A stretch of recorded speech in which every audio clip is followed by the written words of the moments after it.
शाम ढल रही थी, आसमान पूरा काला पड़ चुका था, जैसे किसी ने काले रंग की शीशी उड़ेल दी हो। शायद बारिश आने को बेकरार है। घिरा हुआ आसमान और ठंडी हवाएं चांदनी को बेहद पसंद थी। बारिश चांदनी के बदन में एक अजीब सी सिरहन पैदा करती थी। चांदनी आईने के सामने पिछले आधे घंटे से बन ठहर के संवर रही थी। बन सवर का क्या, सजने की रिहर्सल कर रही थी। एक ऐसी कहानी जिसे सुनने के बाद आपको मजा आ जाएगा। और प्लीज अपने कानों में लगा लीजिए हेडफोन और सुनने के लिए तैयार हो जाइए। एक और हॉन्टेड स्टोरी, हॉरर स्टोरी। 3 बार तो साड़ियाँ चेंज कर चुकी थी। चांदनी को सज श्रृंगार का बहुत शौक था। आज उसे मिसिस कपूर की बेटी की शादी में जो जाना था। चांदनी कॉलेज की अध्यापक थी, मगर दिखती कॉलेज स्टूडेंट जैसी। वो हमेशा खूबसूरत दिखना और खूबसूरत रहना चाहती थी। चांदनी अब तैयार होकर रवाना ही हो रही थी कि उसकी नज़र अखबार पर पड़ी। उसमें कोई भैरव चौक की खबर थी। लिखा था कि भैरव चौक नाम का एक छोटे से इलाके में बहुत सारे अजीबो गरीब घटनाएं घटी है। कितनी वारदातें हुई है, लूटमार, हत्या, अपहरण, बलात्कार, भूत प्रेत का साया, सभी घटनाएं वहीं तो घटी है। लोग वहां दिन के उजाले में भी जाने का साहस नहीं करते। ये खबर पढ़ते ही थोड़े समय पहले चांदनी का चमकता हुआ चेहरा फीका पड़ गया। उसके चेहरे पर मानो हल्का खौफ मंडरा रहा हो। थोड़ी देर वो खामोश होकर वहीं खड़ी रही, मानो यह खबर उसके मन में अखर गई हो। चांदनी की खामोशी मिसिस कपूर के फोन ने ही तोड़ी है। चांदनी ने फोन उठाया और बातें करते वहां से कार में निकल गई। चांदनी को शादी में पहुंचने में कोई दिक्कत नहीं आई। चांदनी ने गाड़ी से बाहर निकलने से पहले एक बार फिर अपना चेहरा निखार लिया था। चांदनी का स्वागत हंसते चेहरे ने किया, मगर कुछ चेहरे ऐसे भी थे जिसने चांदनी को बुरी नीयत से देखा। वो चेहरे थे कॉलेज के बदमाश और कॉलेज के ट्रस्टी के बिगड़े हुए लड़के। कॉलेज उन लड़कों को 5 पापियों के नाम से बुलाती थी। लड़कियों को छेड़ना, लड़कियों के साथ बदतमीजी करना, लड़ना झगड़ना, वो सब उन 5 का काम था। इसलिए कॉलेज उसे 5 पापी बुलाती थी। खैर, चांदनी भी उनकी हरकतों को भली भांति जानती थी, इसलिए उसको अनदेखा करके शादी में शामिल हो गई। नाच गाना, खाना पीना, गप्पे लड़ाने और विदाई में पता ही नहीं चला कि रात के 11 कब बज गए। उसे घर पहुंचने में अभी उसे 2 घंटे का फासला भी तय करना था। चांदनी के पति राहुल का फोन आता है। हेलो चांदनी, कहाँ हो? मैं शादी में आई थी पर मैं बहुत देर हो गई। बस मिसिस माथुर के साथ अब निकल रही हूँ। चांदनी ने बातें खत्म करके फोन रखा। चांदनी मिसिस माथुर को ढूंढने लगी, मगर पता चला कि मिसिस माथुर तो घर के लिए कब की रवाना हो चुकी है। चांदनी सोचने लगती है कि अब अकेली घर कैसे जाएगी। तभी अचानक से तेज बिजली कड़की। शायद थोड़े समय के बाद बारिश होने वाली है। उसने किसी की परवाह करे बिना ही वहां से अकेली निकल पड़ी, मगर वो 5 पापी चांदनी की हर हरकत नजर रखे हुए थे। चांदनी ने बस थोड़ा सा ही फासला तय किया था कि बारिश की बूंदाबांदी आने लगी। चांदनी मन ही मन सोच रही थी कि वो बारिश बंद होने का इंतजार करे या फिर आगे बढ़े। चांदनी को जल्द ही तय करना था और उसे क्या करना है, उसने आगे बढ़ने का फैसला किया। चांदनी की कार थोड़ी आगे बढ़ी ही थी कि तेज बारिश शुरू हो गई। हमेशा चांदनी को सिरहन देने वाली बारिश की बूंदें आज बाधा बन रही थी। चांदनी बारिश की बूंदाबांदी को चीरती हुई आगे बढ़ रही थी। चांदनी का आगे बढ़ने का फैसला सही था, क्योंकि बारिश बंद हो चुकी थी। चांदनी हल्के मन से ड्राइव कर रही थी, मगर लगता है आज का दिन चांदनी के लिए सचमुच भारी था, क्योंकि सामने ट्रैफिक जाम था। गाड़ियों की लंबी लाइन लगी थी। किसी से पूछा तो पता चला कि भारी बारिश के चलते आगे का रास्ता पूरा ब्लॉक हो चुका है। जब रास्ता साफ नहीं होगा तब तक ट्रैफिक जाम रहेगा, और रास्ता साफ होने में सुबह भी हो सकती है। सुबह का नाम सुनते ही चांदनी की हवैयां उड़ी। तभी चांदनी ने देखा कि कुछ गाड़ियां कच्ची सड़क की तरफ जा रही है। भैया, ये कच्ची सड़क कहाँ जाती है? चांदनी ने किसी से पूछा।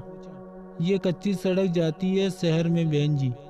चांदनी फिर सोचने लगी कि वो रास्ता खुलने का इंतजार करे या फिर कच्चे रास्ते से जाए। उसने सोचा कि वो कब तक अकेली रास्ता का साफ होने का इंतजार करेगी।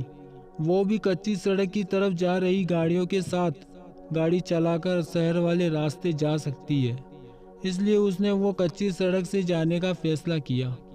चांदनी आगे बढ़ तो रही थी मगर खौफ अभी भी उसके सिर पर मंडरा रहा था, क्योंकि वो आगे चल रही गाड़ियों के सहारे जा रही थी, जैसे कोई दीपक की रोशनी लेकर अंधेरे से गुजर रहा हो। आगे चलकर गाड़ियां की रफ्तार तेज होती है। वो सब चांदनी की कार से आगे बढ़ जाती है, इतनी बढ़ जाती है कि वो सब कारें हेडलाइट के सहारे देखी जा सकती थी। चांदनी उन तक पहुंचने के लिए अपनी गाड़ी की स्पीड बढ़ाती है, मगर गाड़ी अचानक से बंद हो जाती है। गाड़ी बंद होते ही चांदनी को टेंशन होने लगी। वो वहां अकेली थी, आगे पीछे कोई नहीं था। आगे जाती गाड़ियां एक के बाद एक आंखों से ओझल होती जा रही थी। चांदनी को अब बेचैनी सी होने लगी। धड़कनें तेज चल रही थी। उसके माथे से डर की बूंदें एक के बाद टपकने लगी थी। उसकी आंखों में खौफ साफ साफ दिख रहा था। वो घबराहट के मारे जोर जोर से सांसें ले रही थी। उसने अपने पर्स से फोन निकाला और राहुल का नंबर डायल करने लगी, मगर वहां मोबाइल कनेक्शन और नेटवर्क के नाम पर कुछ नहीं था। वो इतना डर गई थी कि वो गाड़ी से बाहर निकलना भी नहीं चाहती थी। उसे कुछ सूझ नहीं रहा था, बस गाड़ी स्टार्ट करने में लगी थी। वो बार बार चाबी को दाएं बाएं घुमा रही थी, मगर नतीजा वही गाड़ी स्टार्ट नहीं हो रही थी। अचानक से चांदनी की नज़र उसके पर्स में जाती है और उसमें एक तावीज दिखता है। वो तावीज जो चांदनी की माँ ने आखिरी सांस लेते वक्त दिया था और कहा था कि ये तावीज बुरे वक्त में तुम्हारी हिफाजत करेगा। चांदनी ने तुरंत तावीज लिया और आंखें बंद करके फिर से गाड़ी स्टार्ट करने की कोशिश करने लगी। माँ का दिया तावीज काम कर गया था। गाड़ी एक झटके में स्टार्ट हो गई। चांदनी के तो जान में जान आई और राहत की सांस ली। चांदनी तावीज की शक्ति से अचंभित हो गई। वह समय व्यर्थ किए बिना वहां से चल दी। चांदनी ने एक आधा किलोमीटर का रास्ता काटा ही था कि वहां उसे एक बोर्ड दिखता है। उस बोर्ड पे लिखा था भैरव चौक। भैरव चौक नाम पढ़ते ही रोंगटे खड़े हो गए और आंखें खुली की खुली रह गई। उसकी सांसें फिर से तेज रफ्तार से बढ़ने लगी। वही भैरव चौक जिसके बारे में चांदनी ने पढ़ा था, जहां पर खून बलात्कार जैसे वारदातें हुई थी। उसने फिर से तावीज को हाथ में थामा और एक पल के लिए आंखें बंद की, जैसे कि वो भगवान से दुआ मांग रही हो कि अब की बार गाड़ी बंद ना हो। मगर ये क्या, चांदनी की कार भैरव चौक के नाम के बोर्ड के ठीक सामने आकर रुक गई।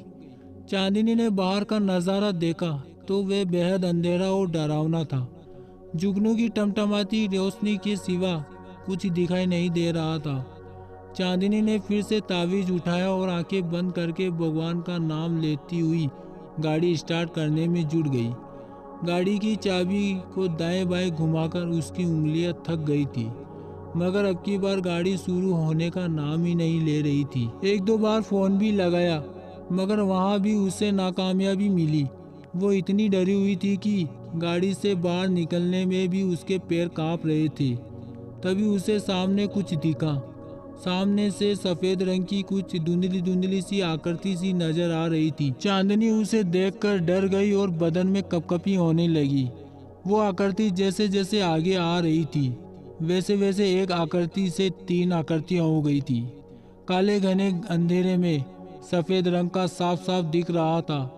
चांदनी उसे देख बस सोच रही थी कि ये क्या आ रहा है। सफेद चादर ओढ़े कोई आदमी है क्या, या फिर कोई भूत प्रेत है।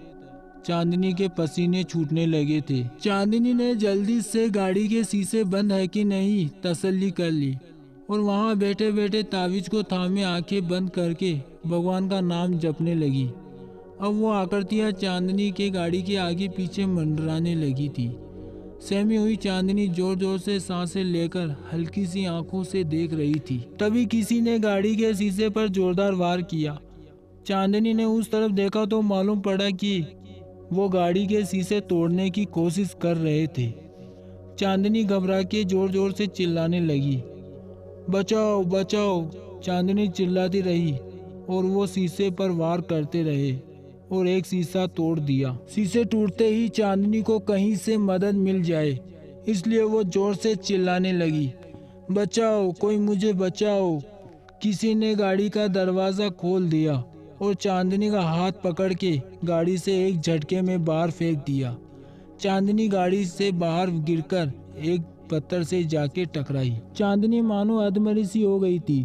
उसने हिम्मत जुटाई और वहां से उठ खड़ी हुई तो उसने देखा कि वहां 3 सफ़ेद चादर ओढ़े 3 शख्स थे। वो तीनों के चेहरे काले, दहशत भरे और भयानक थे और हाथ में चाकू लेकर खड़े थे। चांदनी समझ गई कि ये सब लुटेरे हैं और बिना कुछ बोले चांदनी ने सोने चांदी के जेवर निकालने लगी। ये सब ले लो, मगर मुझे जाने दो। एक लुटेरे ने तुरंत ही चांदनी के हाथों से सब जेवर छीन लिए। चांदनी अभी भी बिलक बिलक के बस रोए जा रही थी। यह सब तो हम लेंगे ही, मगर इतनी लूट काफ़ी नहीं है हमारे लिए। एक लुटेरे ने चांदनी के ऊपर हवस भरी नज़र डालते हुए देखा। चांदनी लुटेरे का इरादा समझ गई थी और एक सांस लेकर वहां से भागी। वो तीनों भी चांदनी के पीछे भागे, मगर सहमी हुई डरी हुई चांदनी कितनी दूर तक भाग पाती। उन तीनों भेड़ियों ने आखिरकार चांदनी को पकड़ ही लिया। बचाओ बचाओ, चांदनी पूरी ताकत से चिल्लाई। यहाँ तुम्हें बचाने वाला कोई नहीं आएगा, चिल्लाओ जितना चिल्लाना है तुम्हें। तभी एक लुटेरे के पीछे से तेज वार होता है। वो लुटेरा वहीं ढेर हो जाता है। चांदनी को एक आशा की किरण दिखाई देती है। वो दोनों लुटेरे पीछे देखते हैं कि ये वार किसने किया। चांदनी भी उस तरफ देखती है जहाँ से वार हुआ था। वहाँ वो कॉलेज के 5 स्टूडेंट होते हैं, जिसे कॉलेज 5 पापी कहकर बुलाती थी। वो 5 स्टूडेंट बचे 2 लुटेरे पर झपटते हैं, उन्हें मार मार के बेहोश कर देते हैं। चांदनी वहाँ से सहमी खड़ी आंखों से आंसू बरसाती बस देखती जा रही थी।